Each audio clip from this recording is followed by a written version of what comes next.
Good afternoon, everybody. So this next session for the next hour is about trust building. And I'll do a quick introduction for Scott Meadors. Scott joins us from the wonderful state of California. So I will ask everybody to set aside any implicit bias you may have about California because he fits none of them, other than maybe his height. And I just work out. Yeah. So, but enjoy the next hour. There is another session at 3:30 in this room, but this will go till 2. I've lost track of time. It's 2. This ends at 3. 3:30 is the next session. Good afternoon. Is this too loud? I don't normally use a mic, and I am now, so hopefully this is all right. My name is Scott Meadors. I'm a retired captain out of Stockton, California. I know, Anthony, you've been to Stockton. Anyone ever been to Stockton? How'd you find yourself there, sir? Well, we had a family friend that lived there, and they lived on a farm. Oh, okay. They were probably out on towards the east side of Stockton. So Stockton is a urban city, but main part of the income that's in that city in that county is farming. Our city, one of the ways to look at our city is very similar to like Albany, but we are a city that has very high rates of gun violence. The way I got involved in this work, 2011-12, my city was marching towards bankruptcy. When we hit bankruptcy, the average employee took a 30% pay cut. It was very hard to recruit people into an organization when, hey, come here, we have a lot of rates of gun violence, it's dangerous, and it's a 30% pay cut. And at the same time, we were losing people. We're losing people, trust is going this direction, and our homicides are going this direction. It was not uncommon for us. In 1 year, in 2012, I think it was, we had 5 homicides in a 24-hour period 3 times that year. Our homicides were 70 something in 2011 and 72 in 2012. And then we got involved with focused intervention work, which is very similar to the focused intervention work that goes on here in the state of New York. And our rate dropped down to 36 homicides that year, and then steadily it continues to be a huge issue for that city. I got involved in this work doing procedural justice work, implicit bias work, and trust building as part of the national initiative that went on for 5 years. 6 cities across the country studying can you build trust and create change by training on procedural justice, implicit bias, and trust building work, which is the same model of training that DCJS has adopted here. And that's part of what I'm going to be talking about here is how do you create an infrastructure leveraging trainers that you have, especially if you've had trainers that have gone through DCJS's training, procedural justice, the principal policing. How do you leverage those trainers to not only train your agency, but use them as facilitators for trust building workshops? So some of these we'll talk about when we talk about objectives of building trust building workshops. Is building trust, obviously, creating a space that's shared. So the title of this is moving from the formal to the shared space. Any police administrators in the room? A lot of times when we talk about building trust with police departments, sheriff's departments, who's taking on that lift? Who takes on that load for the organization? It's the chief, right? It's the chief, the administrators, or you have a unit that's doing that. When we talk about trying to move from the formal, and you have to have that, coffee with the cops, events in parks, all these different things. There's all these lanes for trust building. When we talk about how can we use training, especially training that's being offered here in the state, how do you now take that training and leverage it into these workshops? And it's creating a shared space. And that shared space that I'm talking about is designed to have community members and police officers, professional staff members, service providers in a shared space having hard conversations about relationships between and trust between community members and law enforcement in general. This includes outreach workers. This includes all the service providers. These workshops can also be designed to have men, especially young men that are at risk for violence, to be in these spaces having these conversations. And I'll talk a little bit more about that. But it's creating a shared space, shared voice. In other words, people coming into the room, everyone in that room is valued. Everyone has a voice within that space, and you want people comfortable to be able to talk. And you have to create a space in which people feel that. That can be done leading into it, but also that's done in that space and that time by getting people talking.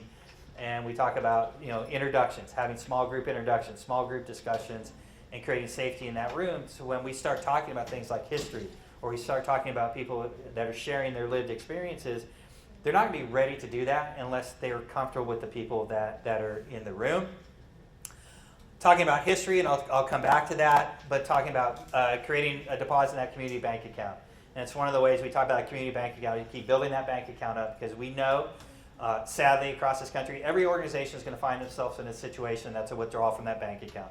Something that has happened that has created a huge withdrawal, and now an organization is having to, okay, how do we rebuild?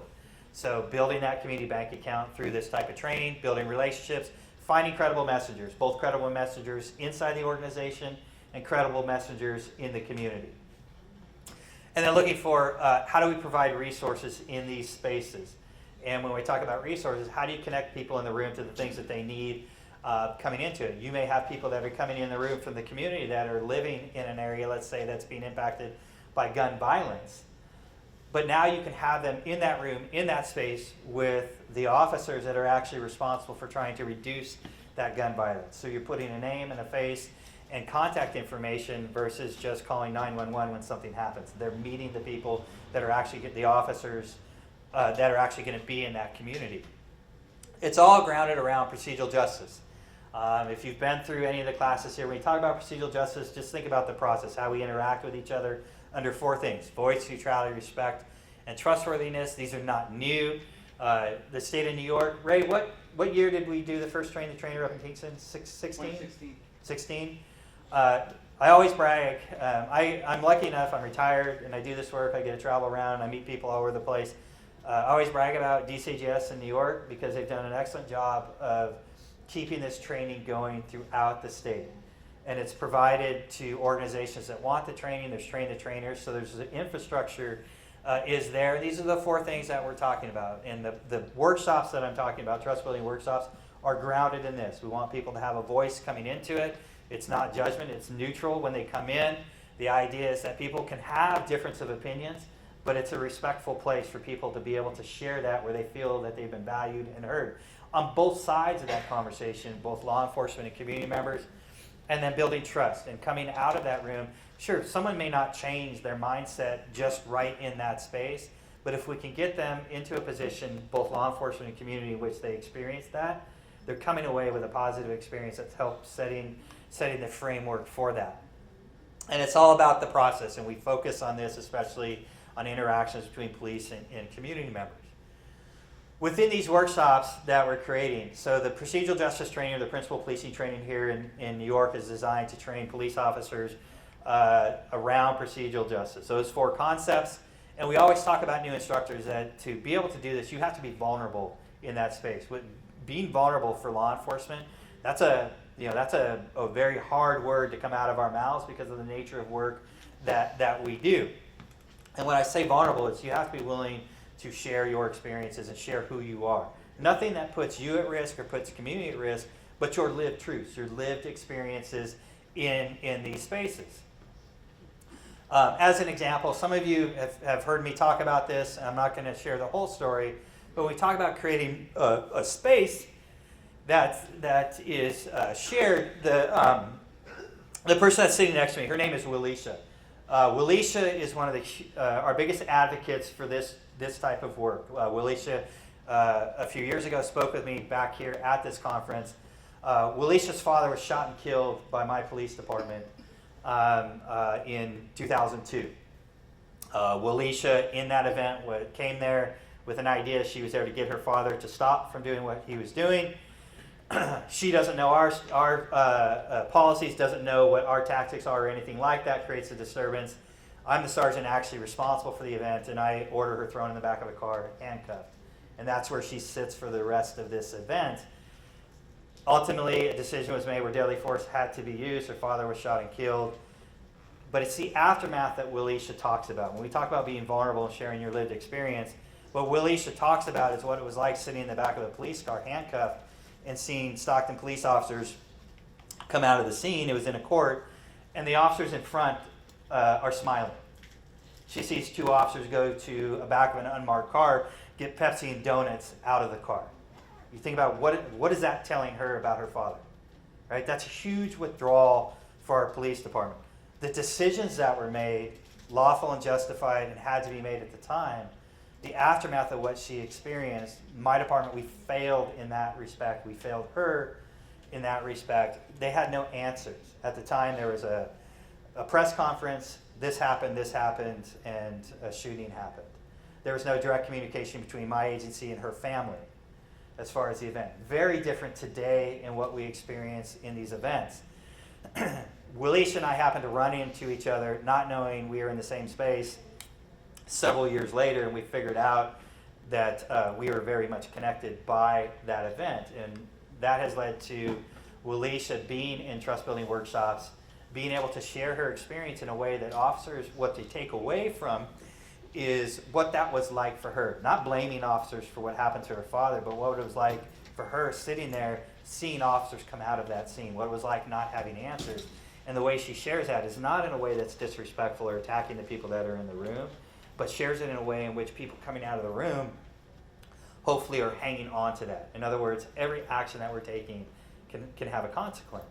And what we see, I mean, from a law enforcement side, why officers may be smiling as they come out or laughing, they may be trying to decompress from a traumatic event they went through, but no one knows that. And so how that gets perceived becomes a huge withdrawal. And the reason I bring this up is that this is the same type of thing. These workshops can be recreated and can be used across a jurisdiction. And the way you do that, again, identifying and leveraging the trainers that you have, people that you feel credible messengers, and then using, and we'll talk about how you build that, but using the relationships and the partnerships that you have to find people to bring into these workshops, and you continue to build after each one. And one of the things that we talk about, what this process looks like, and we just went through this in Fort Worth, Texas. We brought Fort Worth police personnel together and Fort Worth community members together. And the idea was, how do we create these trust building workshops in Fort Worth? What's that going to look like? Fort Worth was one of the original cities that did work around procedural justice and implicit bias, so they had the structure that was there. They have a very robust community engagement unit that were going to be the ones that were going to facilitate this. Fort Worth has gun violence issues. So the idea was to bring community members into the same space on the first day with Fort Worth police trainers and to talk about what would this trust building workshop look like in Fort Worth. And what we did is we built this off, the beginning of it off of Simon Sinek's work, Start with the Why. We are very good at telling people how we do things in all of our jobs. Sometimes it gets very hard or we lose the why behind it. Why do you do this? When you think about outreach work, you think about service providers, especially if you've been doing that for several years. Or you think about police officers, when you ask them, they've been on the job for 20 years, if you ask an officer, let's say they've been on the job for 20 years, you say, hey, why do you do this? What might they say? We always did it that way, right? And if we ask, well, why do you do the job that you do? Why are you personally doing it? What might they say? That's all I know. Just trying to get to retirement, right? But somewhere deep down in there, if you were to ask them, go back to that 21, 22-year-old version of you, and you ask, why do you do this? Totally different. Think about if any of you are service providers and how difficult that work can be, or outreach workers, and how difficult that work can be.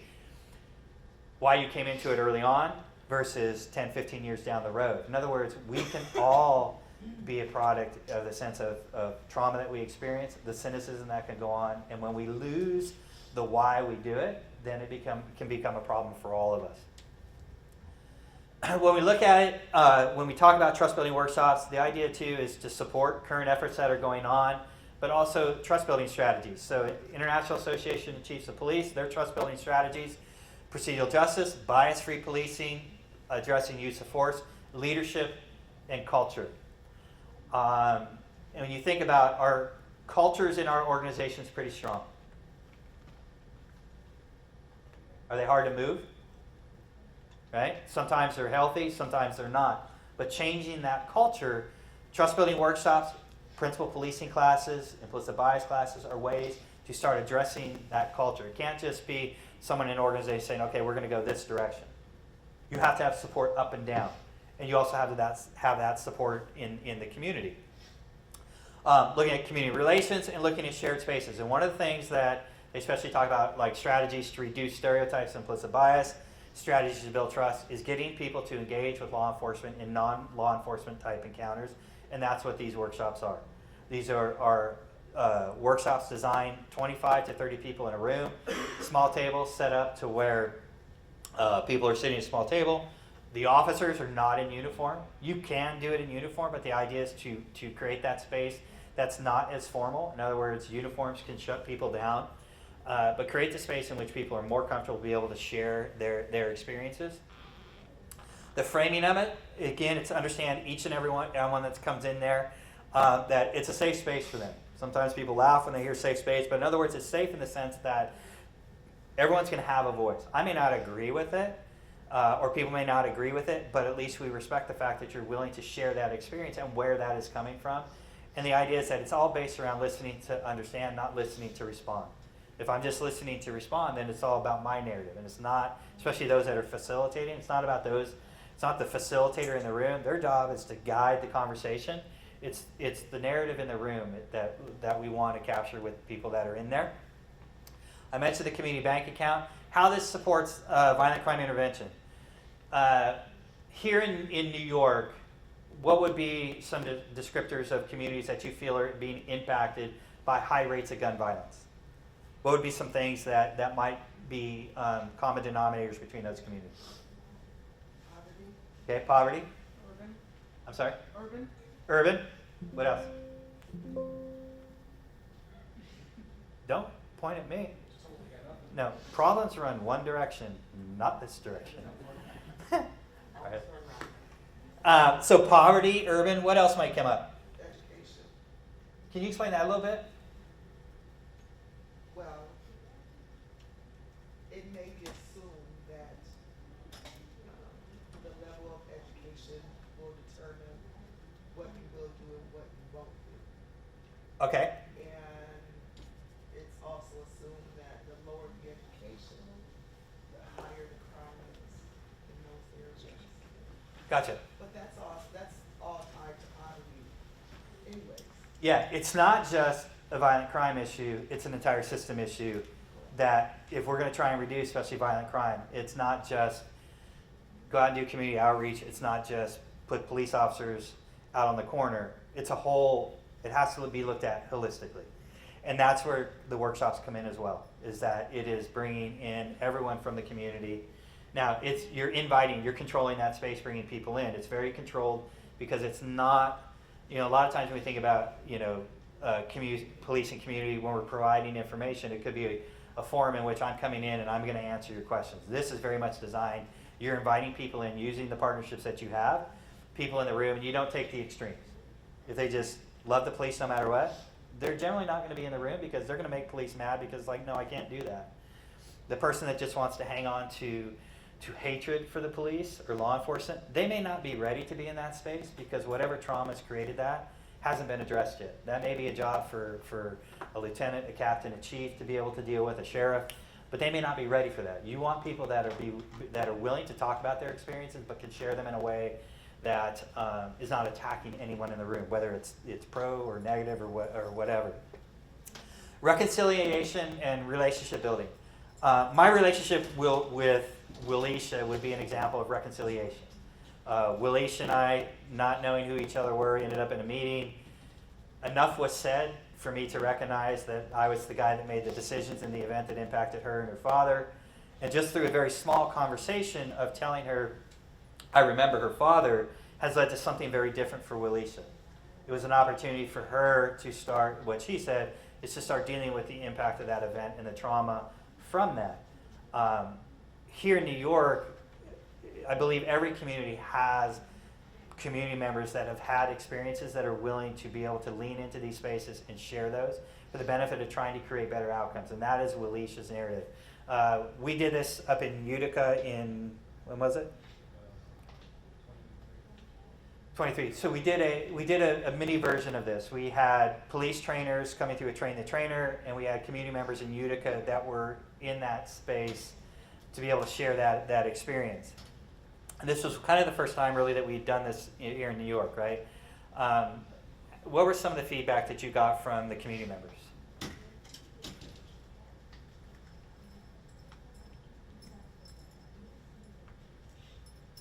Okay. So a lot of the feedback from the community was prior to the event, hesitation. They didn't know what to expect going in. They were a little cautious.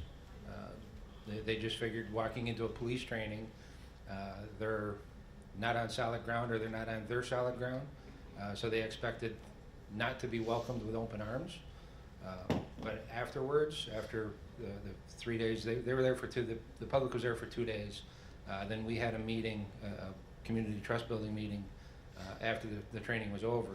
And it was nothing but great feedback that they enjoyed the opportunity to have the perspective of police as to what we were being trained, how we were being trained, the information that is being relayed, and that we were doing the best, trying to take the best route to incorporate, the community's perceptions and the community's feelings in their decision process, and, create an open space for the community to be involved.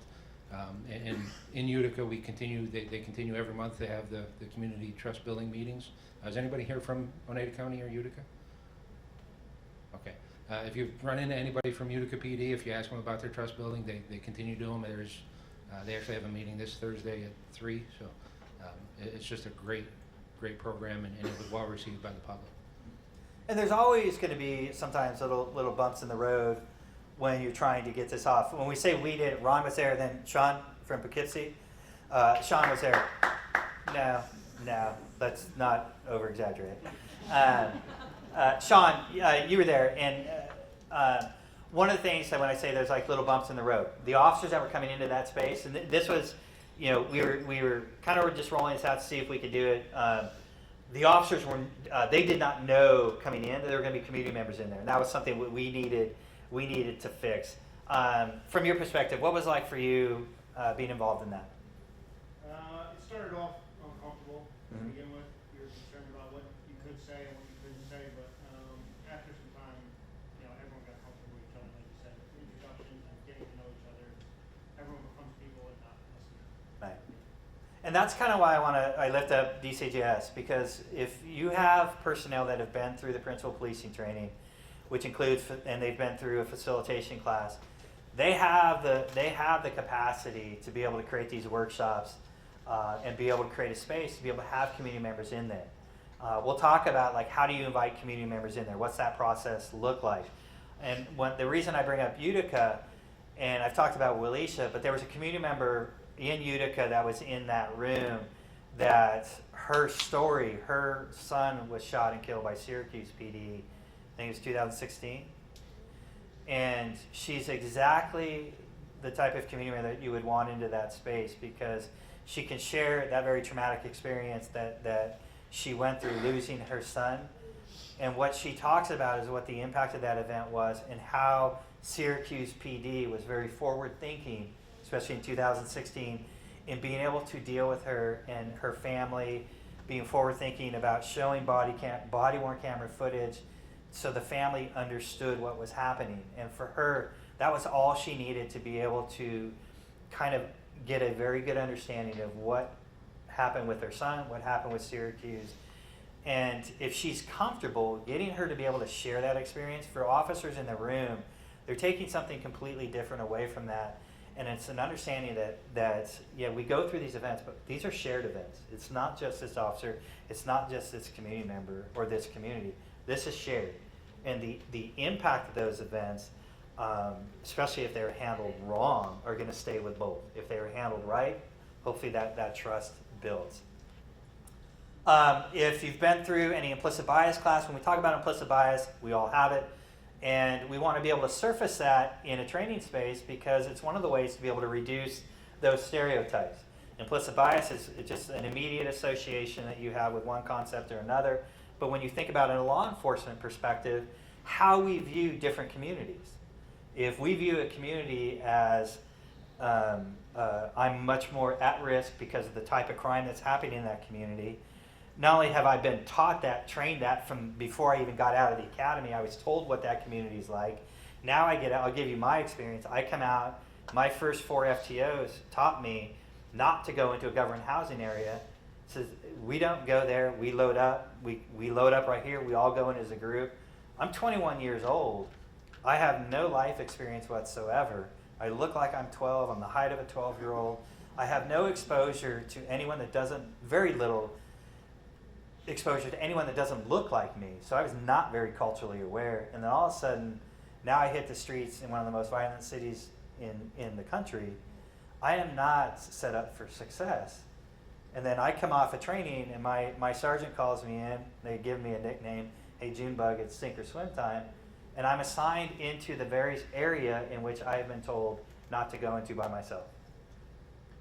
And that whole recipe right there is why implicit bias training with law enforcement matters. How we train, the perceptions that we have of each other. Because you can have outcomes, you can have an overreaction and an underreaction in that event, and each one of those can end up tragically. That's at the extreme. You can also have relationships that are damaged, that may take years to fix because of how we see each other.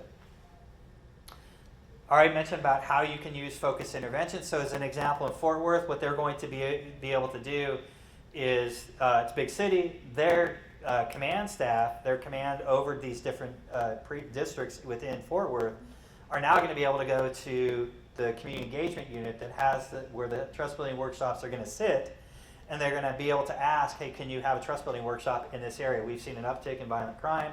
We would like to have a trust building workshop, and that workshop can be held in a community space, because you have community partners, or it can be held in a police space. And the idea is that they can move this around the city as a trust building strategy.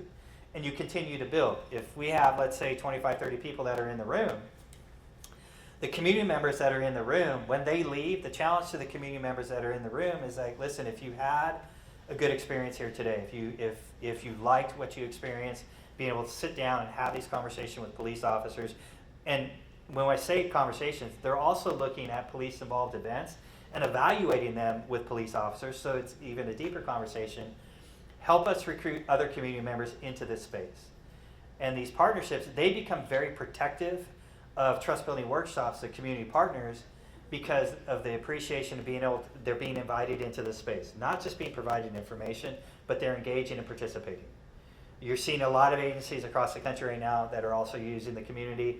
And you can build from that, and you can use community members that have participated in it. If you have a police agency that is using community members to help them write policy, they're giving them a voice within writing policy. That's another way to be able to increase that trust, and community members that are involved in that can be community members that you bring into this space. And then ultimately, at the end of the day, what we're trying to do is build trust, and we're trying to create better outcomes. When I say better outcomes, we know that across the country, there are going to be events that are going to happen in which you're going to have police and community encounters. How can we rebuild if it's a withdrawal, and how can we continue to maintain trust? And one of the ways to maintain trust, to build that trust, is being committed, and it has to be consistent. In other words, a lot of times, we train. If you train people, we train them. We come in, and let's say we do procedural justice work or something, and we're asked, okay, well, how do you know it's successful? Well, if we've brought people in the room and they tell us, hey, this, I really enjoy the experience, this is what I like. I like the fact we talked about wellness, we talked about this. If we just train, and let's say we just train police officers and we only train them once a year and we've never revisited this, okay, what's in place in the culture to make sure this is sustainable? In other words, how do we get this into policy? The trust building workshops become something that is sustainable, and you adapt it and adjust it throughout your jurisdiction. One of the ways that it can be adapted, we did this with our Hispanic community. We did it with an interpreter and headphones, so it could be interpreted real time through the headphones to the people in the room. So, and the biggest thing we talk about is meeting people where they're at. And so we were able to have that done through a translator and be able to still run the trust building workshop and adjusting it to that particular community. This is also another way this has been done. We talk about a seat at the table. Who's ever used that term or heard it mentioned? What's that mean when we say, when someone says, hey, I want a seat at the table? What's that mean in our type of work? Part of the group. They want to be involved, right? What else? Their input matters. Because I can take the input, right? But what if I don't do anything with it, right? Then they're going to shut down, right? And so I'm not sure what's going on with this, but it's your fault. One of the ways, and when we talk about creating a seated table, that's what the trust building workshop is. And again, I brag about DCJS and I brag about New York, places I go. when asked, well, where has it been done? 2022 up in Oriskany, right? We had lots of procedural justice instructors that were up there. I'm the tallest one that's in that group. And we had outreach workers. And the outreach workers went through police scenarios at the Oriskany Training Center. And I remember I was sitting down in the classroom as they came back from their police scenarios. And some of the predominantly men that went through those scenarios, some of them had lived a life on the street. And they had been, I think one of them had been shot 3 times. And their experience coming from that, from a police perspective, was very eye-opening for them.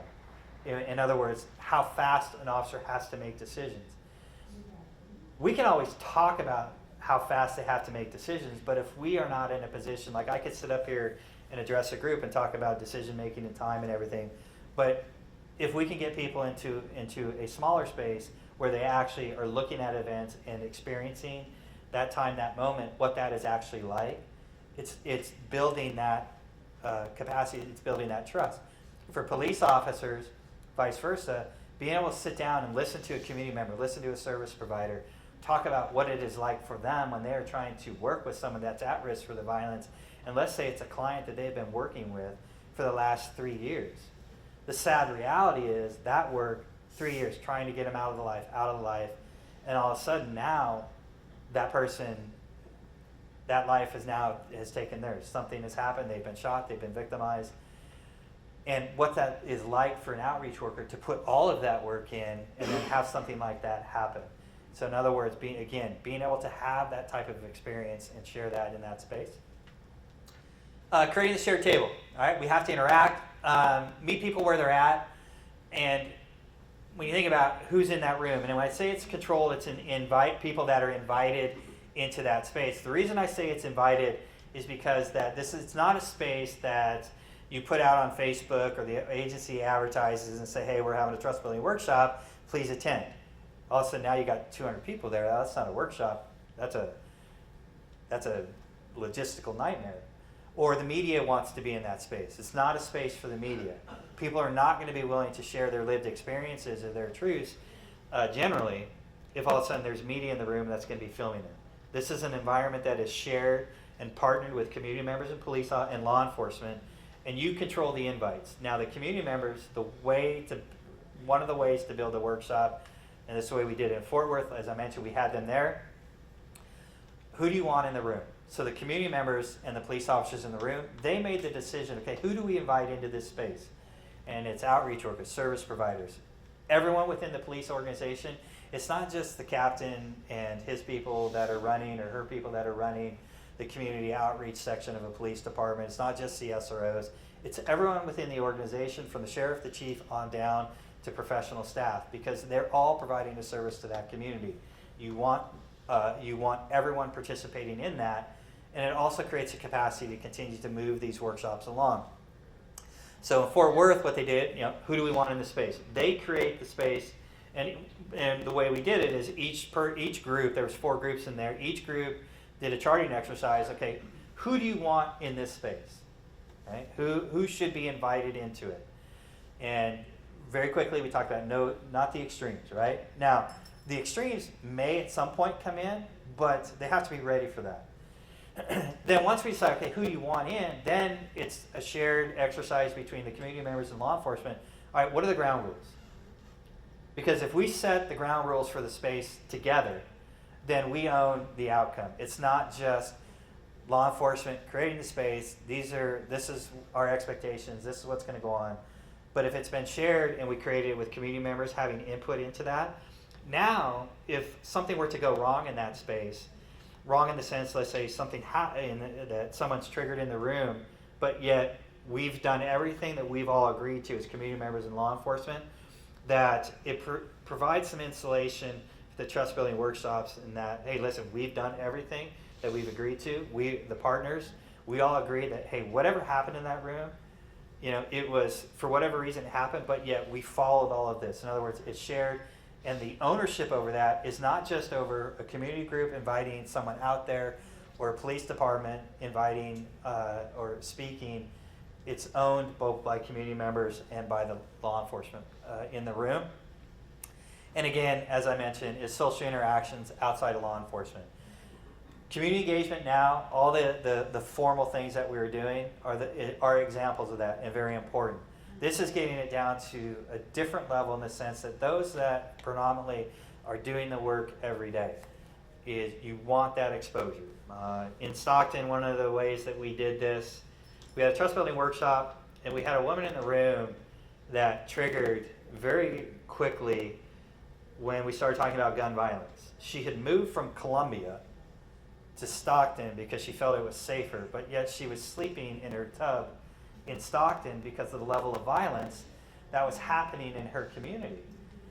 And what she didn't realize when she shared this story is that in Stockton, like many agencies, we had 2 teams that were responsible for street level intervention around gun violence, community response teams.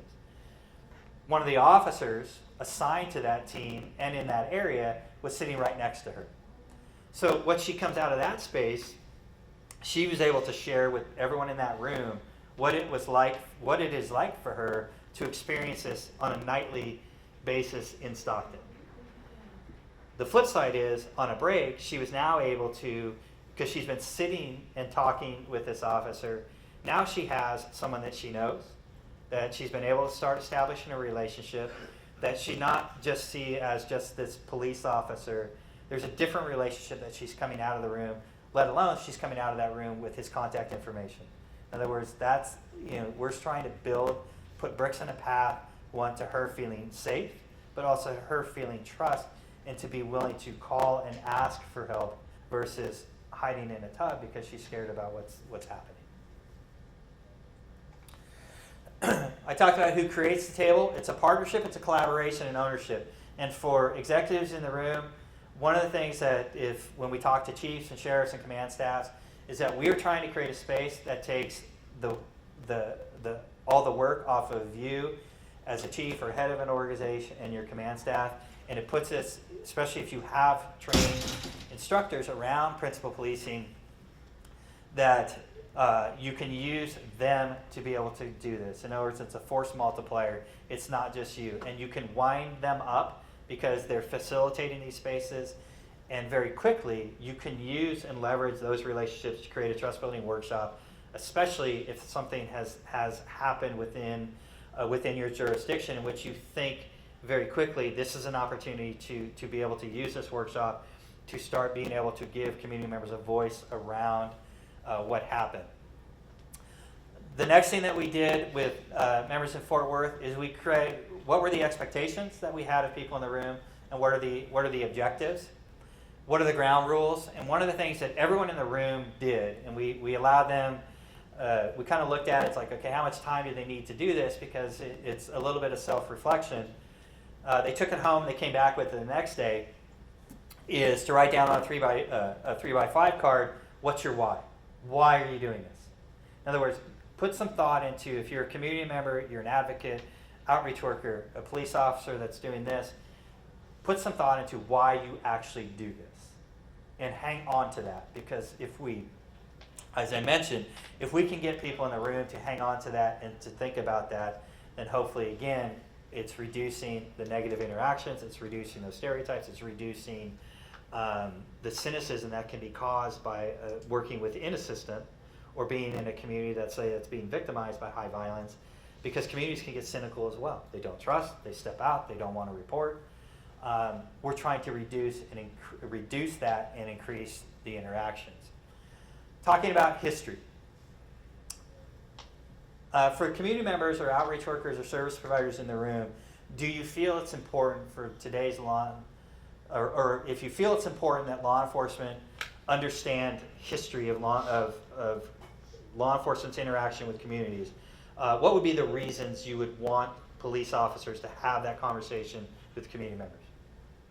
Acknowledge that there may have been issues. Okay, acknowledge. Does that mean they should be blamed for it? Okay, but acknowledge, right? What else? What would be some other reasons? To gain a level of understanding. Create a level of understanding. Okay. One of the things when the principal policing instruction here in New York, in California, it's very similar in other places of the country, is a formal conversation around history. In other words, being able to acknowledge events of the past and how they're impacting us today. One of the ways that conversation can be done, and this is the way we do it in trust building workshops, each group is going to talk about, let's say if we were just doing it in, I'm going to take you, Sean, we'll take Poughkeepsie. Don't ask me to spell it, but I'm going to take Poughkeepsie. If we were in Poughkeepsie, if let's say Sean and I were facilitating the class and we had 4 groups, what we'd ask each group, okay, at your groups, and these are community members, service providers, and police officers at the same table, is talk about history here in Poughkeepsie, and have there been events here in Poughkeepsie that you feel have impacted the relationship and the trust between law enforcement and police officers in Poughkeepsie? And they'll chart out the events. And even at me coming from California, like I've known Sean for quite some time, so I know a lot. I always give him a bad time about Poughkeepsie. I don't need to know the specific events because the room's going to educate me. And then what that leads to, if we can get them comfortable talking about local events, now we can lean into a national narrative. And the question becomes, okay, let's look at law enforcement nationally. What are events that you feel have created mistrust nationally with law enforcement? And you can go as far back as you want. Just that question, what are some things that immediately pop into your mind that you think would come up in that conversation? Racism. Okay, racism. All right, what else? Rodney King. And if Rodney King comes up, in today's environment, what's a name that comes up almost immediately after Rodney King?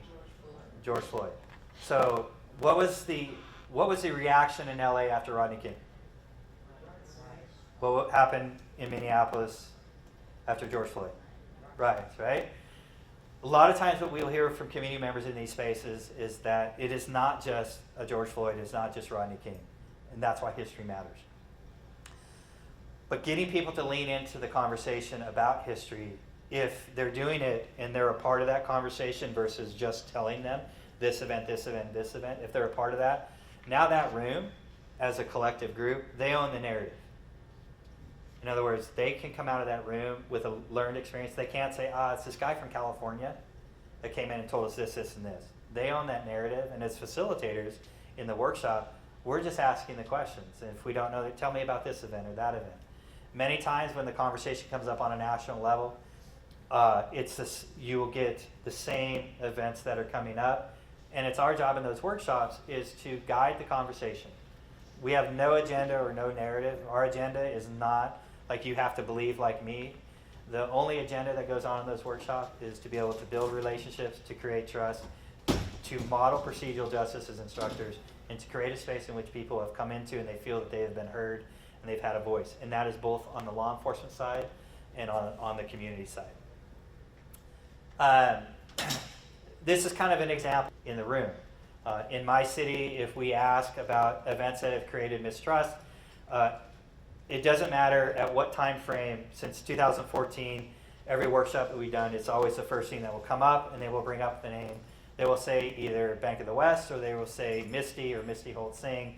And it was an event in our town that was a bank robbery that ended in a shooting in which a hostage lost their life and 2 suspects were shot and killed. That event and how it was handled had to happen, but it was a huge withdrawal with the community because of what happened to Misty. And we made a conscious decision that we had to be willing to talk about that in the aftermath of that event. Because the community needed to be able to have a space to be able to bring it up because it affected the entire community when the event happened.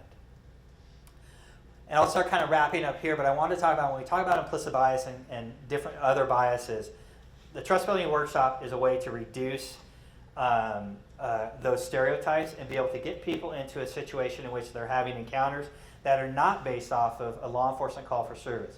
Because when police generally, we'll take, let's say, a community that's being impacted by gun violence. When law enforcement responds there, what's going on? Let's say it's a shooting, okay, or it's a homicide.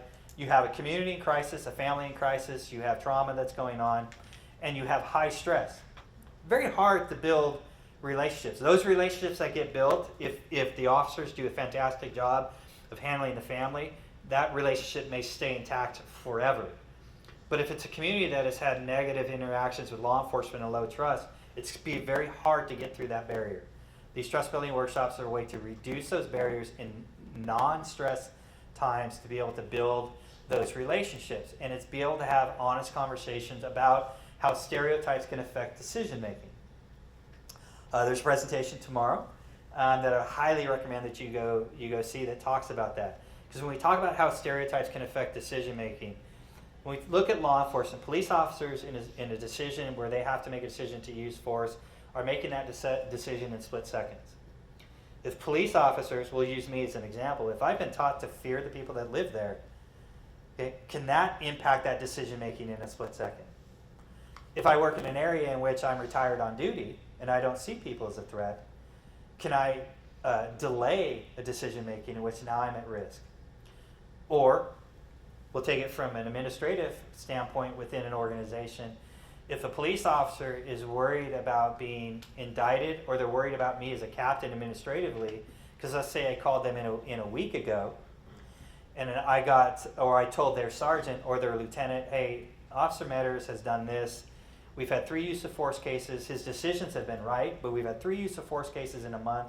I'm tired of seeing his name. You need to fix it. And if you're not going to fix it, I will. I would like to think that conversation wouldn't go on, but the reality is it could. Now, the lieutenant I had the conversation with, their focus is not dealing with the officer. They're like, well, if I don't do this right, this captain's going to deal with me. Now, that can roll downhill to the officer that's actually out on the street at 2 in the morning that has to make a decision. And now they're more worried about me as a captain and what I'm going to react to than what they need to do in that situation. And you can have an outcome in which you have extremes that happen, you have relationships that get damaged. We talked about kind of high crime, low crime, and this is another exercise that we would do in a trust building workshop, is breaking people up into groups and giving descriptors. Who lives there, mindset, type of crime. And again, this is all trying to reduce and address stereotypes and what's the mindset that goes on. And this tails into being able to take community members with police officers and look at police evolved events and trying to make decisions on what is driving the decision making. Diversity or having a cultural awareness exercise is another important part of the workshop. In other words, creating a space in which people can share their lived experiences. How were you raised? Where were you raised? Their values. A lot of times if I have people ask me when I do implicit bias, I train out of California a lot.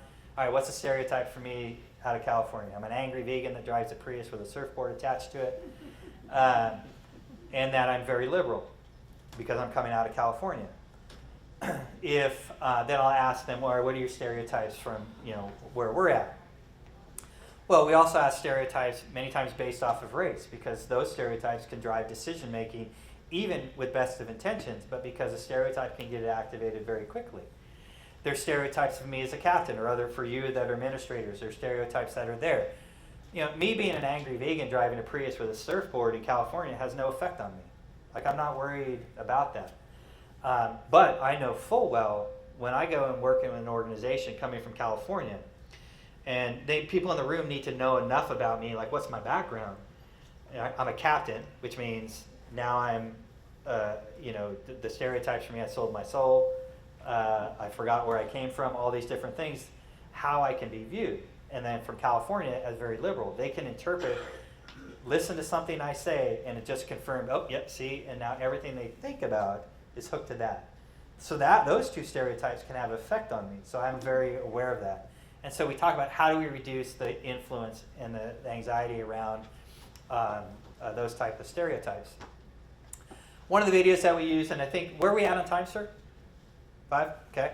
How many of you know Susan Boyle? All right. Tell me about Susan. What do you remember? Housewife, older, amazing voice. Okay. How was she treated when she came out to audition for Britain's Got Talent? If anyone remembers.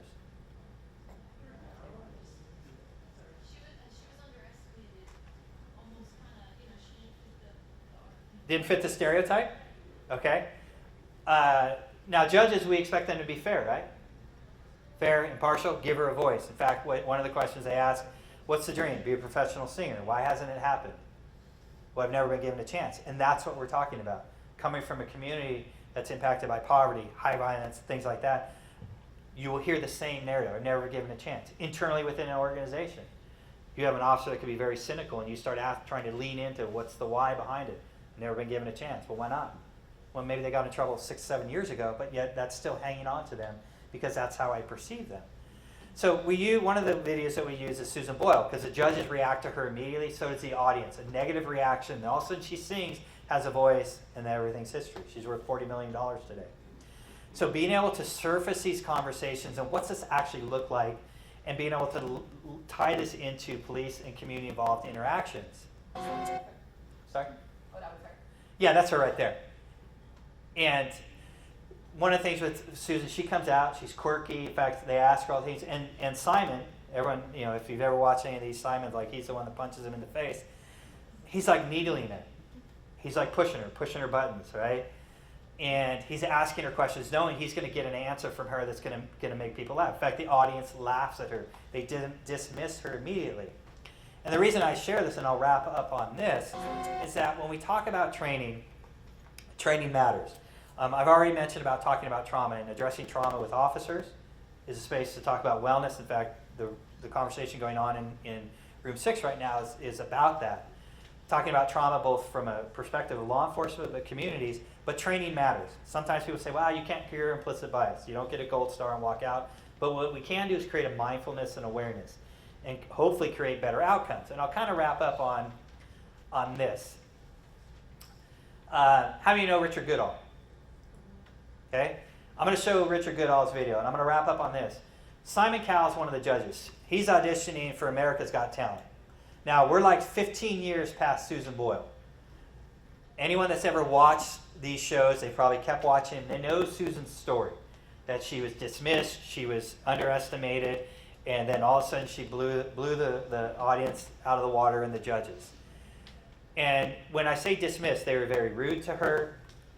They laughed at her. They rolled their eyes at her. As Richard comes out, look at him and think about the stereotypes of people who win these competitions, but watch how the judges in the audience react to him, and then we'll wrap up on that. Oop, the audio.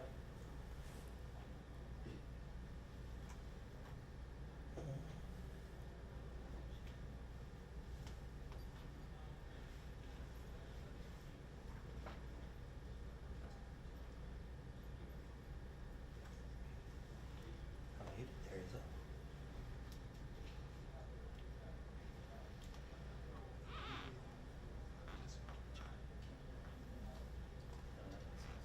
might have to change some first.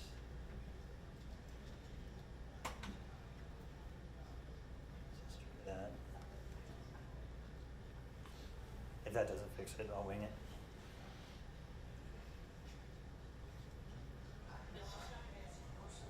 Take out the trash, I wipe off the tables, I sweep the floors. I'm just having fun and I'm trying to make people happy. It's time to meet the judges. Thank you, sir.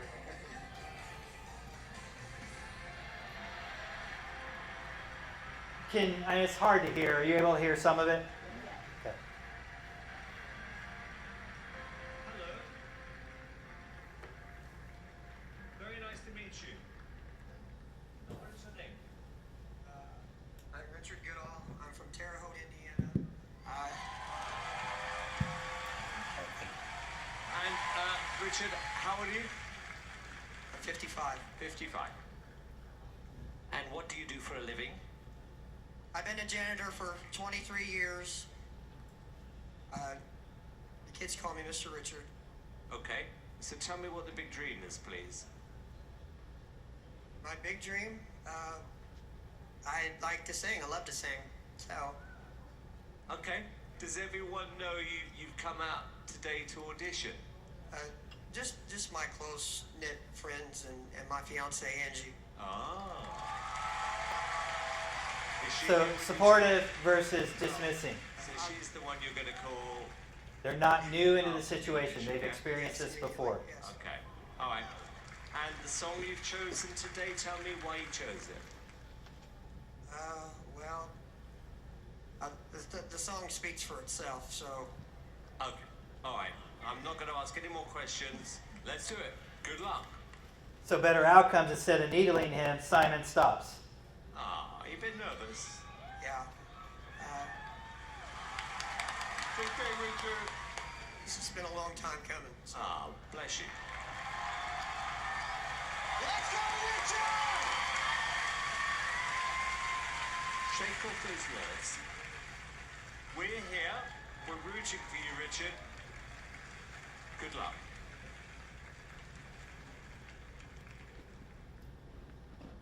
Oh.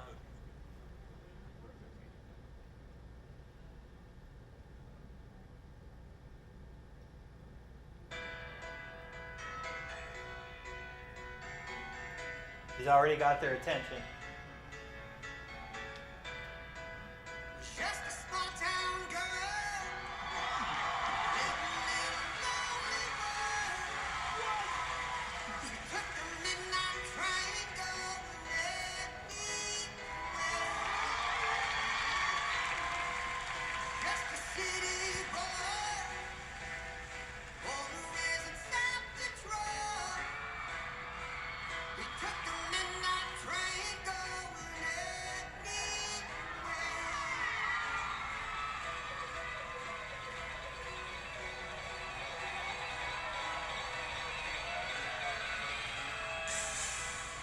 Sitting in a smoking room, smelling like cheap perfume. So I'll stop it there because of time.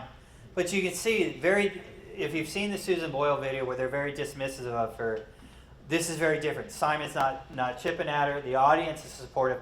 They want a better outcome for him. When we talk about community members and police officers, law enforcement sharing that same space, that is what we are looking for. We are looking for better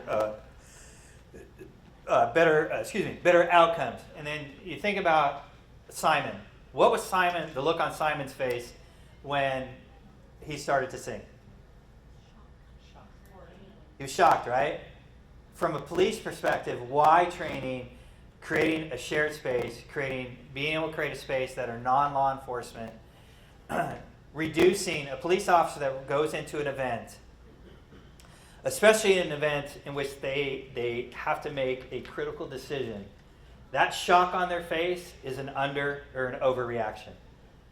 And that is what we're also trying to reduce. In other words, if we can have exposure, the crowd, supportive, better outcome, they want it to succeed. If we continue, like if we just train in silos, like we don't bring people into these spaces, yeah, we're going to continue, we'll progress, but what we're trying to do is maximize training that is offered here in New York through DCJS, that you can maximize those trainers that you have because the trainers are ongoing, and be able to now use them to be able to create these spaces, and especially as an organization for the administrators in the room, to reduce some of that pressure on you. It is not just you.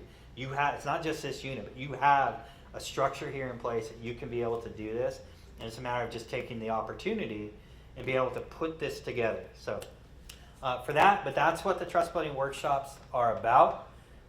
It's a shared space. It's a space that's designed to be semi-formal in the sense that you want food there with people and engage people in the conversations. And engage them not only conversations, but interactions and activities in which they're sharing their experiences and using their experiences to be able to evaluate things that are going on. This is my contact information. I have a small consulting business, but I have the pleasure of being able to, and the honor of being able to teach with DCGS here, which is always one of my favorite places to come back here to New York. I know we're kind of on time here, but any questions for me? Have you noticed any statistics of increase in reporting, even though that's not the purpose of the workshops, just people reporting warning behaviors? Yes, so more reporting to law enforcement? Yes.